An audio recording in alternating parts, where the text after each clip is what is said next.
어머니의 버선.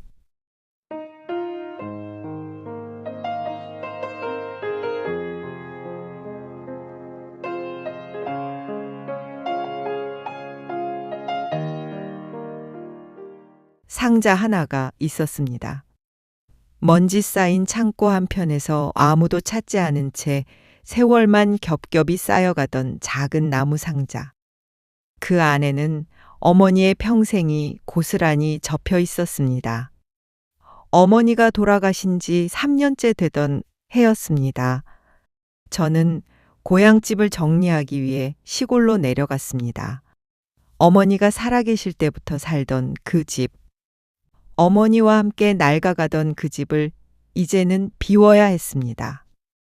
창고 문을 열었을 때 묵은 냄새가 코끝을 스쳤습니다. 곰팡이 냄새, 오래된 종이 냄새, 그리고 어머니의 냄새.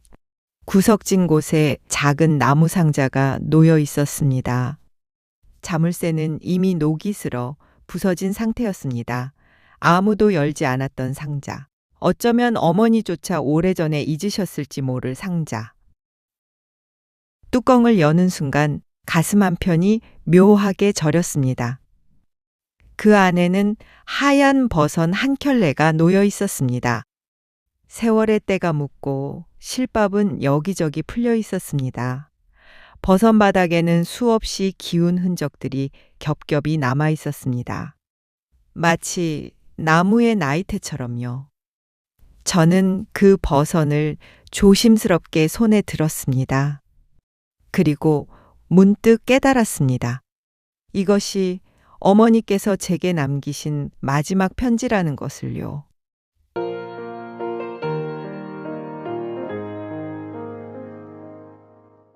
제가 7살이던 해 겨울. 그 해는 유난히도 추웠습니다. 변두리 판잣집에서 어머니는 새벽마다 생선지게를 지고 시장으로 나가셨습니다.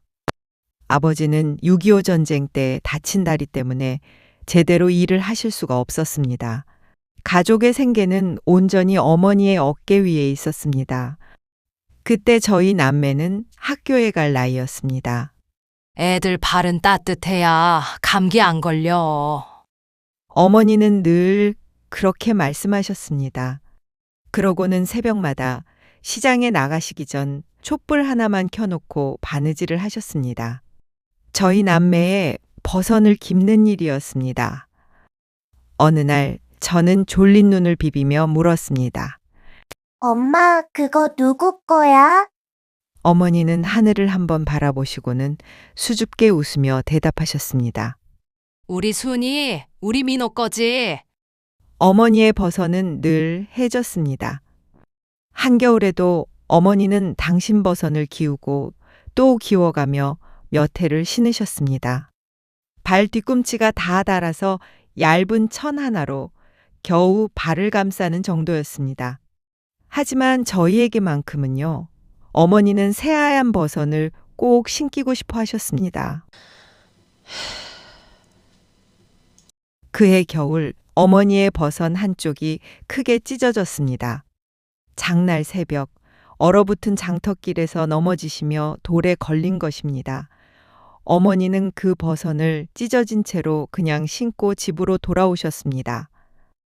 그날 밤 저는 어머니의 발이 파랗게 부어오른 것을 보았습니다. 발목까지 시퍼렇게 멍이 들어 있었습니다. 저는 이불 속에서 소리 없이 울었습니다. 어린 나이였지만 처음으로 가슴이 아프다는 것이 무엇인지 알게 된 밤이었습니다.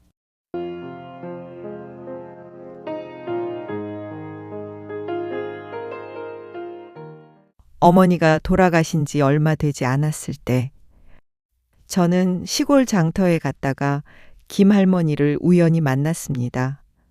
어머니와 함께 그 오랜 세월 장사를 하셨던 분이었습니다.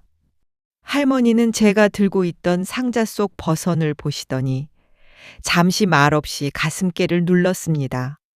그리고 조용히 말씀하셨습니다.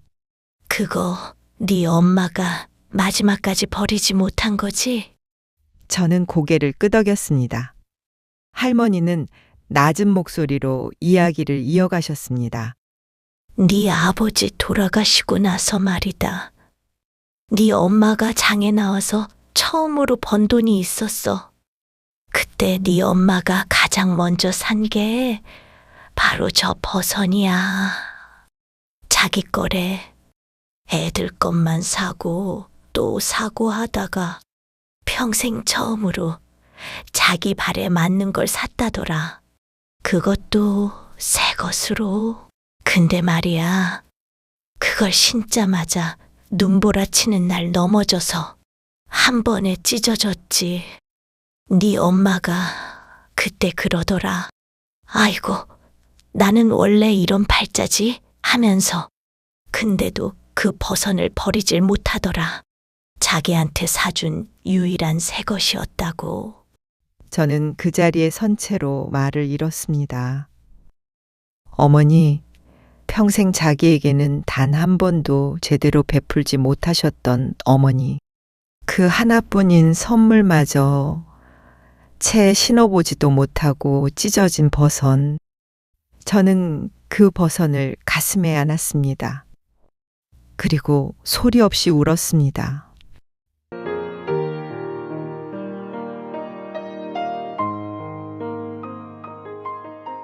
그날 밤 저는 고향집 마루에 홀로 앉아 그 버선을 무릎 위에 펼쳐놓고 한참을 바라보았습니다.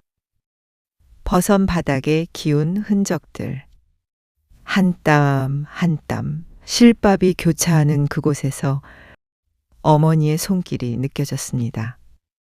아마도 어머니는 이 버선을 버릴 수가 없으셨던 것 같습니다.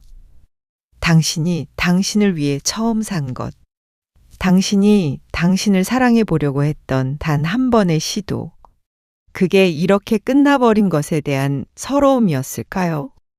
아니면 그래도 이것 하나만은 남겨두고 싶으셨던 당신 삶의 증거였을까요? 어머니는 평생을 외롭게 사셨습니다. 늘 가족만 챙기고 자기는 맨 마지막. 자기 것은 늘 다음으로 또 다음으로 미루다가 결국 아무것도 갖지 못하셨습니다. 그 말없던 사랑이 이제 버선 한 켤레로 제 손에 남았습니다. 저는 버선을 손바닥 위에 올려두고 마치 어머니의 손을 잡고 있는 듯한 느낌을 받았습니다. 엄마, 이제는 제가 엄마한테 뭐라도 해드릴게요. 이제는 제가 엄마 발이 되어드릴게요.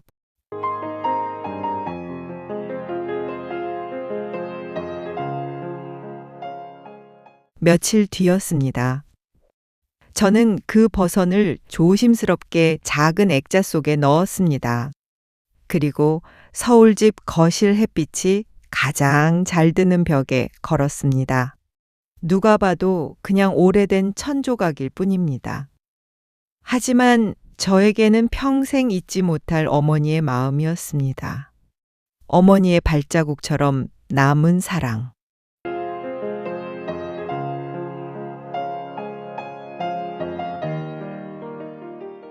며칠 뒤 남동생이 놀러 왔습니다. 동생은 액자를 보자마자 눈시울을 붉혔습니다. 누나, 저거 엄마 거지?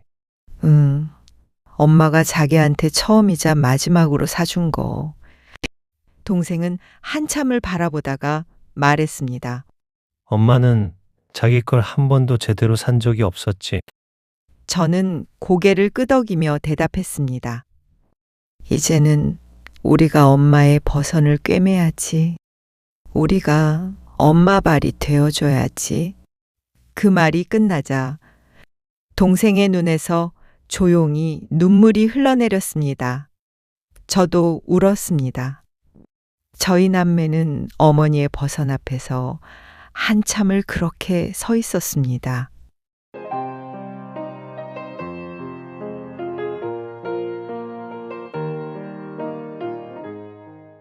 어머니가 신던 버선의 흔적은 결국 우리 마음에 새겨진 발자국 같았습니다. 시간이 지나도 지워지지 않는, 세월이 흘러도 더 선명해지는 그런 사랑의 발자국. 지금도 저는 그 액자를 바라볼 때마다 어머니가 걸어오신 길을 생각합니다. 얼어붙은 새벽 장터, 찢어진 버선, 그대로 걷던 그 발걸음, 타락해 멍든 발목, 그 모든 것이 저희를 위한 것이었습니다. 이제는 제가 압니다. 어머니가 남기신 버선 한 켤레가 세상 어떤 유산보다도 소중하다는 것을요. 어머니, 당신의 버선은 이제 우리 마음에 깊이 새겨진 영원한 발자국입니다.